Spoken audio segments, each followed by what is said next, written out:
Hi hello ನಮಸ್ಕಾರ ಎಲ್ರಿಗೂ. ಇವತ್ತಿನ ಒಂದು ವಿಡಿಯೋ ಯಾಕಪ್ಪ ಮಾಡಿದ್ದೇನೆ ಅಂತ ಅಂದರೆ, ಮೊದಲನೇದಾಗಿ ನಿಮಗೆಲ್ಲರಿಗೂ ಕೂಡ ಗೊತ್ತಿದೆ ಗ್ರಾಮ ಲೆಕ್ಕಿಗ ಹುದ್ದೆಗಳು ಅಂತ. ಅಂದರೆ ಏನು ವಿಲೇಜ್ ಅಕೌಂಟೆಂಟ್ ಹುದ್ದೆಗಳಿದ್ದಾವೆ, ಅದಕ್ಕೆ ಸಂಬಂಧಪಟ್ಟಂತೆ ಮಾಹಿತಿ ಈ ಒಂದು ವಿಡಿಯೋದಲ್ಲಿ ಕೊಡ್ತಾ ಹೋಗ್ತೇನೆ. ನೋಡಿ, ಮೊದಲನೇದಾಗಿ ಟೋಟಲಾಗಿ 1113 ಹುದ್ದೆಗಳು ಖಾಲಿ ಇದ್ದಾವೆ. ಓಕೆನಾ. ಇದರಲ್ಲಿ ಆದಷ್ಟು ಬೇಗ ನೋಟಿಫಿಕೇಷನ್ ಬರುತ್ತೆ ಅಂತಲೂ ಕೂಡ ಹೇಳಿದ್ದಾರೆ. ಆದರೆ ಇಲ್ಲಿ ಪ್ರಸ್ತುತವಾಗಿ ಏನು ಕೋರ್ಟ್ನಲ್ಲಿ ಇರ್ತಕ್ಕಂಥ ಕೇಸ್ ಏನಪ್ಪ ಅಂತಾರೆ, 56% ರಿಸರ್ವೇಷನ್ ಬಂದು 50% ಆಗಬೇಕು ಅಂತ ಒಂದು ಕಡೆ ಇದೆ. ನೆಕ್ಸ್ಟು ಇಲ್ಲಿ ಏನಾದರೂ 50% ಆಗಲಿಲ್ಲ ಅಂತಂದರೆ ಎಲ್ಲ ನೋಟಿಫಿಕೇಷನ್ಗಳು ಕ್ಯಾನ್ಸಲ್ ಮಾಡಬೇಕು ಅಂತಲೂ ಕೂಡ ಇಲ್ಲಿ ಮಾಹಿತಿಗಳು ಬರ್ತಾಯಿದೆ. ಅದಕ್ಕೆ ಸಂಬಂಧಪಟ್ಟಂತೆ ಏನು ಕೇಸ್ ನಡೀತಿದೆ, ಇನ್ನೂ ಕೂಡ ಹೈಕೋರ್ಟ್ನಲ್ಲಿ ಇದು ಕೇಸ್ ಇದೆ, ಇನ್ನೂ ಕೂಡ ಸಾಲ್ವ್ ಆಗಿಲ್ಲ. ಅದಕ್ಕಾಗಿ ಆ ಒಂದು ಕೇಸ್ ಆಗೋವರೆಗೂ ಯಾವುದೇ ನೋಟಿಫಿಕೇಷನ್ ಆಗೋದಿಲ್ಲ. ಅದಕ್ಕಾಗಿ ಈ ಒಂದು ಗ್ರಾಮ ಲೆಕ್ಕಿಗ ಹುದ್ದೆಗಳನ್ನು ನೋಟಿಫಿಕೇಷನ್ ಕೂಡ ಇಲ್ಲಿ ಆಗೋದಿಲ್ಲ. ಅದಕ್ಕಾಗಿ ಇಲ್ಲಿ ಆದರೆ ಇಲ್ಲಿ ಅವರೇನು ಹೇಳಿದ್ದಾರೆ ಅಂತಂದರೆ, ಟೋಟಲಾಗಿ ಇರ್ತಕ್ಕಂಥ ಹುದ್ದೆಗಳನ್ನು ಕೊಟ್ಬಿಟ್ಟಿದ್ದಾರೆ ಒಂದು ಹಳೆಯ ಇಲಾಖೆಯಲ್ಲಿ. ಅಂದರೆ ಈ ಹಿಂದಿನ ಒಂದು ವರ್ಷ ಏನು ಗ್ರಾಮ ಲೆಕ್ಕಿಗ ವಿಲೇಜ್ ಅಕೌಂಟೆಂಟ್ ಹುದ್ದೆಗಳ ನೋಟಿಫಿಕೇಷನ್ ಆಯಿತು, 1000 ಹುದ್ದೆಗಳು ನೋಟಿಫಿಕೇಷನ್ ಆಗಿತ್ತು. ಅದೆಲ್ಲರಿಗೂ ಕೂಡ ಗೊತ್ತಿದೆ. ಎಲ್ಲ ವಿದ್ಯಾರ್ಥಿಗಳು, ಅತಿ ಹೆಚ್ಚಿನ ವಿದ್ಯಾರ್ಥಿಗಳು ಏನು ಮಾಡಿದರು ಅಂತಂದರೆ, ಅದಕ್ಕೆ ಎಲ್ಲರೂ ಕೂಡ ಸೆಲೆಕ್ಷನ್ ಆಗಿ ಈಗಾಗಲೇ ಕಾರ್ಯವನ್ನು ನಿರ್ವಹಣೆ ಮಾಡ್ತಾಯಿದ್ದಾರೆ. ಆದರೆ ಈಗ ನೆಕ್ಸ್ಟ್ ಇನ್ನೂ ಕೂಡ 1113 ಹುದ್ದೆಗಳು ಖಾಲಿ ಇದ್ದಾವಂತೆ.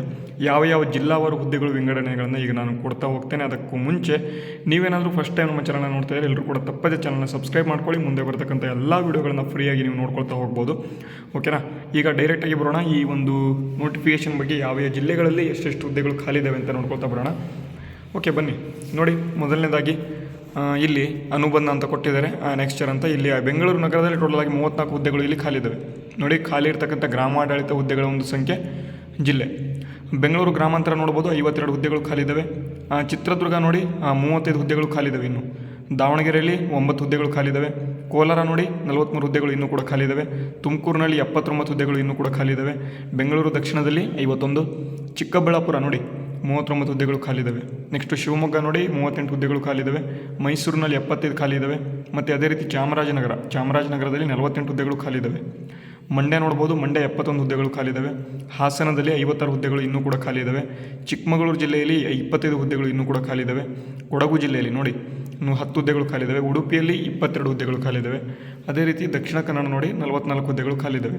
ಮತ್ತು ಬೆಳಗಾವಿ ನೋಡ್ಬೋದು, ಬೆಳಗಾವಿಯಲ್ಲಿ 72 ಹುದ್ದೆಗಳು ಖಾಲಿ ಇದ್ದಾವೆ. ವಿಜಯಪುರ 18 ಹುದ್ದೆಗಳು ಖಾಲಿ ಇದ್ದಾವೆ. ಬಾಗಲಕೋಟೆ 28 ಹುದ್ದೆಗಳು ಖಾಲಿ ಇದ್ದಾವೆ. ಧಾರವಾಡ 19 ಹುದ್ದೆಗಳು ಖಾಲಿ ಇದ್ದಾವೆ. ಗದಗ 35 ಹುದ್ದೆಗಳು ಖಾಲಿ ಇದ್ದಾವೆ.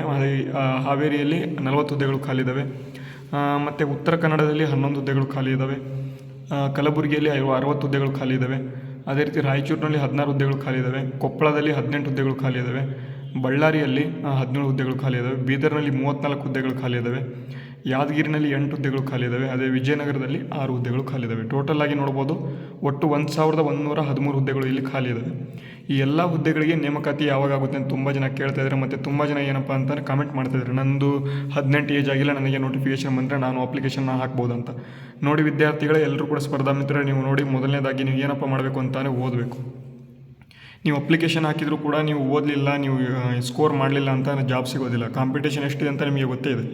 ಮತ್ತು ಇನ್ನೊಂದು, ಇನ್ನು 17 ವರ್ಷ ಇರ್ತಕ್ಕಂಥ ವಿದ್ಯಾರ್ಥಿಗಳು ತುಂಬ ಜನ ಕೇಳ್ತಿದ್ದಾರೆ, ನಮ್ಮದು 12th 18 ವರ್ಷ ಆದ ತಕ್ಷಣ ನಾವು ಅಪ್ಲಿಕೇಶನ್ ಹಾಕ್ಬೋದಾ ಇಲ್ವಾ ಅಂತ. ನೋಡಿ ವಿದ್ಯಾರ್ಥಿಗಳಿಗೆ, ಮೊದಲನೇದಾಗಿ ಈ ನೋಟಿಫಿಕೇಷನ್ ಆಗೋಕ್ಕೆ ಇನ್ನೂ ಕೂಡ ಏನಿದೆ ಅಂತ ಅಂದರೆ, ಇನ್ನೂ ಮಿನಿಮಮ್ ಅಂತಂದು 3 ಮಂತ್ಸ್ ನೋಟಿಫಿಕೇಷನ್ ಆಗಲ್ಲ. ಇದು ನನ್ನ ಪ್ರಕಾರ ಇನ್ನೂ ಕೂಡ 3 ಮಂತ್ಸ್ ನೋಟಿಫಿಕೇಷನ್ ಆಗಲ್ಲ. ನೋಡಿ, 3 ಮಂತ್ಸಲ್ಲಿ ನಿಮ್ಮ ಒಂದು 12th ಏನು ಈ ವರ್ಷ ಪರೀಕ್ಷೆನ ಬರಿತಾ ಇದ್ದಾರೆ ಮಾರ್ಚ್ನಲ್ಲಿ, ಅವರಿಗೂ ಕೂಡ ಏನಾದರೂ ಪಾಸ್ ಆದರು ಅಂತಾರೆ, ಅವರೂ ಕೂಡ ಅಪ್ಲಿಕೇಶನ್ ಹಾಕೋಕ್ಕೆ ಚಾನ್ಸ್ ಸಿಗುವಂಥ ಸಾಧ್ಯತೆ ತುಂಬ ಇದೆ. ಓಕೆನಾ.